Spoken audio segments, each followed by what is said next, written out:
लेकिन इस बीच एक बड़ी खबर सामने आ रही है, उसका रुख कर लेते हैं। बड़ी अहम जानकारी इस बीच सामने आ रही है, उसका रुख कर लेते हैं।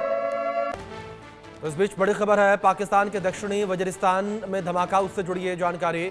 और इंडिया न्यूज पर बम धमाके की पहली तस्वीर निकलकर सामने आई है, ये बड़ी खबर। और बम धमाके की पहली तस्वीर इस वक्त इंडिया न्यूज आपको दिखा रहा है। ये तस्वीरें आपकी स्क्रीन पर देख सकते हैं किस तरीके से। तो पाकिस्तान के दक्षिणी वजीरिस्तान में धमाका हुआ, मस्जिद में धमाका रिमोट के माध्यम से किया गया, जिसकी तस्वीरें निकलकर सामने आई हैं। आप देख सकते हैं किस तरीके से ये तस्वीरें निकलकर सामने आई हैं। पाकिस्तान के दक्षिणी वजीरिस्तान में ये धमाका हुआ है और वेल प्लान ये पूरा धमाका रिमोट के माध्यम से विस्फोट किया गया। आईईडी ब्लास्ट था ये, जिसकी तस्वीर निकलकर सामने आई है। इंडिया न्यूज ये तस्वीरें आप तक पहुंचा रहा है। तस्वीरों में आप देख सकते हैं आप किस तरीके के धमाके के बाद की स्थिति जो है नजर आ रही है। चीजें जो है फैली हुई नजर आ रही हैं और धुआं जो है वो यहाँ नजर आ रहा है। तस्वीरें इस वजह से साफ भी नहीं है और जो चीजें आसपास वो बिखरी हुई लगातार नजर आ रही हैं। इस बीच हमारे सहयोगी अजय जांडियाल भी बने हुए हैं, उनका रुख करेंगे सीधे। अजय, मैं आपका रुख करूंगा। जिस तरीके से हमले की तस्वीरें भी निकलकर सामने आई हैं, बारूद जो है वो नजर आ रहा है, हर एक चीज धुंधला दिखाई देता हुआ, सब कुछ तितर बितर। लेकिन दूसरी ओर जिस तरीके से ये पूरा हमला हुआ है, अजय, क्या ये हमला पाकिस्तान की सुरक्षा एजेंसियों की कमजोरी को उजागर करता है? देखिए, बिल्कुल अभी ये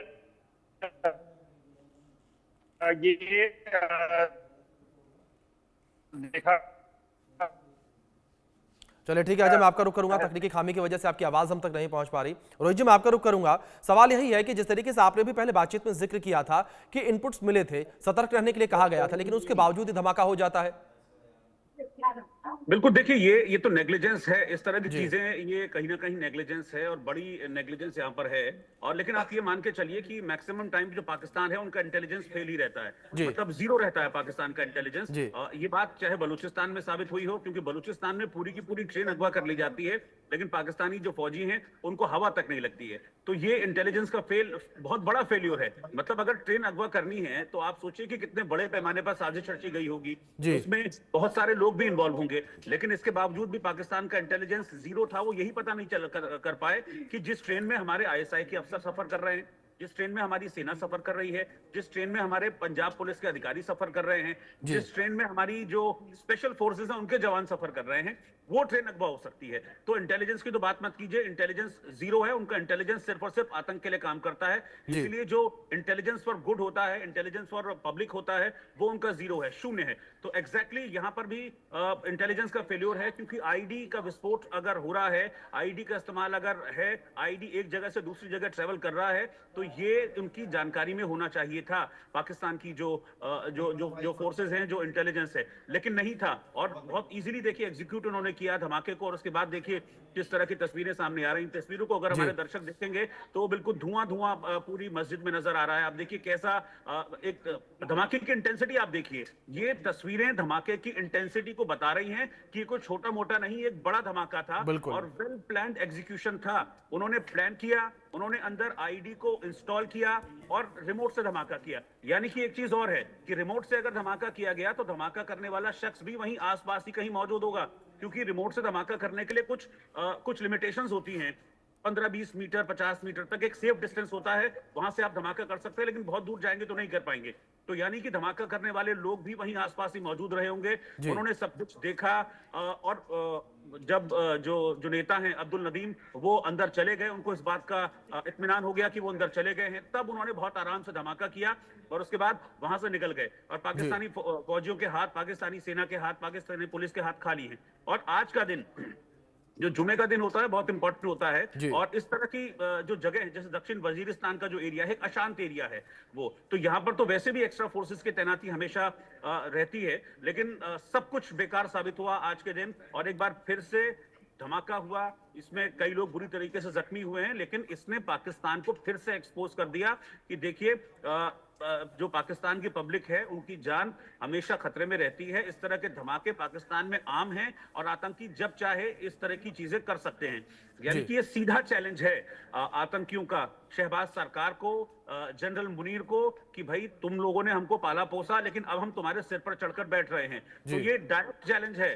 अब इस चैलेंज को किस तरीके से वो एक्सेप्ट करेंगे, क्योंकि हमेशा से हमने देखा है कि पाकिस्तान इसको मानता नहीं है, इसको छुपाने की कोशिश करता है कि भाई दुनिया के सामने मेरी बेइज्जती ना हो। जैसे कि बलूचिस्तान की घटना को छुपाने की कोशिश की गई, पहले तो पाकिस्तानी मीडिया ने माना ही नहीं। मैं खुद उस वक्त लाइव था जब बलूचिस्तान वाली घटना हुई थी, तो मेरे साथ एक पाकिस्तानी पत्रकार थे, तो वो एक तंज मार रहे थे मुझे कि अरे भाई हमसे पहले तो पाकिस्तान से पहले तो इंडिया को पता चल गया।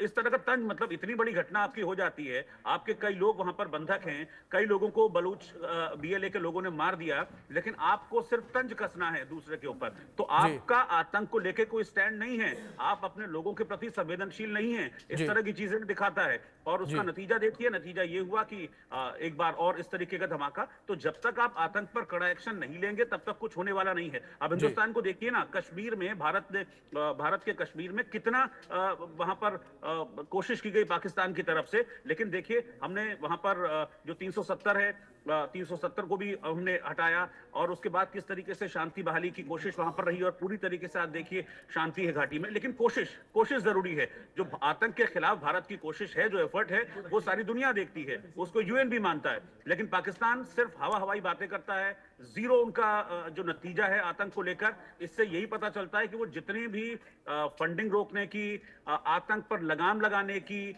आतंकियों को जेल में डालने की जो बात करता है, वो सिर्फ और सिर्फ झूठ है। आतंकी जब चाहे, जैसे चाहे, वहां कुछ भी कर सकते हैं, कहीं भी धमाका कर सकते हैं, पूरी की पूरी ट्रेन अगवा कर सकते हैं। पाकिस्तान के झूठ को इस धमाके ने एक बार फिर से एक्सपोज कर दिया है, और ये बता दिया है कि पाकिस्तान में सिर्फ और सिर्फ आतंक की चलती है। शहबाज और मुनीर तो घुटने टेके बैठे हैं उनके सामने। जी बिल्कुल।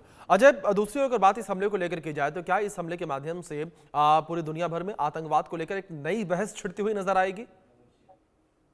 देखिए, दुनिया पहले से जानती है कि पाकिस्तान आतंक का गढ़ है, और भारत भी कम से कम इतना कर दिया कि दुनिया को ये चेताया कि अगर पाकिस्तान को फंडिंग दी जाती है, अगर पाकिस्तान को मौका दिया जाता है, तो पाकिस्तान दुनिया में आतंकवाद का जो है वो अपना परचम लहराने की कोशिश करेगा। क्योंकि जिस तरीके से पाकिस्तान की तरफ से आतंकी जो न सिर्फ भारत में हमला करते हैं, बल्कि आप देखें तो लादेन कहाँ पाया गया? पाकिस्तान में मिला। आज पाकिस्तान बेशक दावे करता है कि वो बड़े प्रोफेशनल आर्मी हैं, मगर सब जानते हैं कि पाकिस्तान की सेना ही, जैश, लश्कर, हिजबुल मुजाहिदीन, अल बदर, ये तमाम आतंकियों को ट्रेनिंग देती है। इन्होंने ही अपने पनाहगार में जो है इन आतंकियों को रखा होता है। पाकिस्तान सेना ने, ISI ने मिलकर जो है अफगानिस्तान के लिए तैयारी करवाई थी, तहरीक तालिबान पाकिस्तान के लोगों को, और फिर अफगानिस्तान में भेजा था अमेरिकन फोर्स से लड़ने के लिए। तो पाकिस्तान चाहे जो मर्जी करे, मगर सच्चाई जो सच्चाई है, और वो सच्चाई बदलेगी नहीं। तो इसीलिए कहीं ना कहीं पाकिस्तान बैकफुट पर है, और दुनिया भर में इस वक्त जो पाकिस्तान की खिल्ली उड़ रही है वो इस चीज को लेकर है कि जिस आतंकवाद को पाकिस्तान ने पाला, जिस आतंकवाद को पाकिस्तान ने तैयार किया, वो आज उसी को खाने में लगा है। और फिर उससे भी ज्यादा मजाकिया ये हो जाता है जब पाकिस्तान जो है वो इन घटनाओं के पीछे भारत का हाथ कहे। और आज जब हम सुबह से बता रहे हैं कि कैसे पाकिस्तान के जो सर्वाइवर हैं उस हाईजैक वाली ट्रेन के, वो बता रही हैं कि कैसे पाकिस्तान की सेना जो है कितनी लेट पहुंची, वहां आया कोई नहीं, 2 दिनों तक लोग प्यासे रहे, और बाथरूम से जो ट्रेन के बाथरूम में पानी होता है इस्तेमाल किए, उसको पिया। और उन नमाजियों ने जो बेचारे सुबह से उस ट्रेन में अपनी यात्रा कर रहे थे और रोजे रखकर चल रहे थे। तो ये हालात जो है वो पाकिस्तान की सरकार ने दिए हैं, और इसके पीछे की वजह आतंकवाद है। अगर ये पाकिस्तान को समझ आ जाएगा तो मुझे लगता है कि कहीं ना कहीं शांति का दौर पाकिस्तान में आ सकता है। अगर पाकिस्तान अभी भी सिर्फ भारत के पे इल्जाम लगाने की कोशिश करेगा और भारत को इन सब चीजों के लिए जिम्मेदार बताएगा, तो फिर पाकिस्तान को अपना भविष्य खुद तय करना है। क्योंकि जो तहरीक तालिबान पाकिस्तान ने खैबर पख्तूनख्वा में और बलूचिस्तान में BLA ने अभी जो बनाए हैं हालात, उसमें पाकिस्तान के टुकड़े होना तय है। और पाकिस्तान सुधरेगा नहीं तो पाकिस्तान आगे कितने टुकड़ों में बंटेगा, ये पाकिस्तान को सोचना होगा। जी अजय, जहां एक और इन आतंकियों के द्वारा ये कहा जाता है कि हम खुदा का काम कर रहे हैं, लेकिन दूसरी ओर जो खुदा की इबादत कर रहे हैं, जो नमाज पढ़ रहे थे, और खुदा का जो घर है मस्जिद, वहां पर ये हमला करते हैं। ये पहला हमला नहीं है पाकिस्तान में मस्जिद पे। आप देखें तो पिछले कुछ दिनों में ये तीसरा हमला होगा मस्जिद पे। आप देखें तो चलती ट्रेन पर आतंकी हमला करना, ये कौन सी इंसानियत है? ये जो हो रहा है इसके पीछे वही आतंकवाद है जिसे पाकिस्तान ने तैयार किया है, और ये पाकिस्तान ने खुद, सेना ने सिखाया है उनको, और आज उसे वो झेल रहे हैं।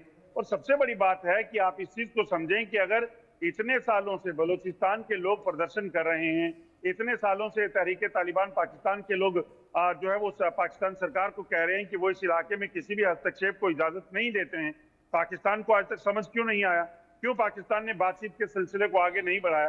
पाकिस्तान कश्मीर मुद्दे पर बात करने की दुनिया को सामने ढिंडोरा पीटता है बेवजह, मगर पाकिस्तान के अंदरूनी हालात पर बात करने के लिए कभी उसने यूनाइटेड नेशन में बात नहीं की होगी। उसने कभी नहीं सोचा कि कैसे काफिलों पर हमला होता है, कैसे मासूम बच्चों के बलात्कार महिलाओं के साथ होते हैं, मासूम बच्चों को जो है वो कुचल दिया जाता है। ये तमाम चीजें जो पाकिस्तान की हैं, वो पाकिस्तान जब लोगों के सामने, दुनिया के सामने लेकर जाएगा तो पाकिस्तान को पता लगेगा। तो यही वजह है पाकिस्तान दरअसल अपने अंदरूनी हालात को छुपाने के लिए भारत के जिम्मे से मरना चाहता है, मगर सच्चाई जो है वो आज दुनिया देख रही है। अजय, ऐसे में क्या अब आने वाले दिनों में शहबाज शरीफ की जो मुश्किलें हैं वो और भी ज्यादा बढ़ती हुई नजर आएंगी? देखिए, मैं आपको बताऊं कि अभिषेक, किसी भी तरह से देखें तो पाकिस्तान में सरकार नाम की कोई चीज नहीं होती जी। इस वक्त अगर शहबाज शरीफ की सरकार को परेशानी होती तो फिर सत्ता में कौन आएगा? इमरान खान के साथ सेना की पहले नहीं बढ़ती। और अगर आप सोचें तो शहबाज शरीफ कितने बड़े प्रधानमंत्री हैं पाकिस्तान के। आप सोचिए कि एक ट्रेन अगवा हो जाती है, 400 लोग लापता हो जाते हैं और उनकी जान सलामती को लेकर सेना उस ठिकाने तक नहीं पहुंच पाती, यहाँ ये ऑपरेशन चल रहा था। उस वक्त भी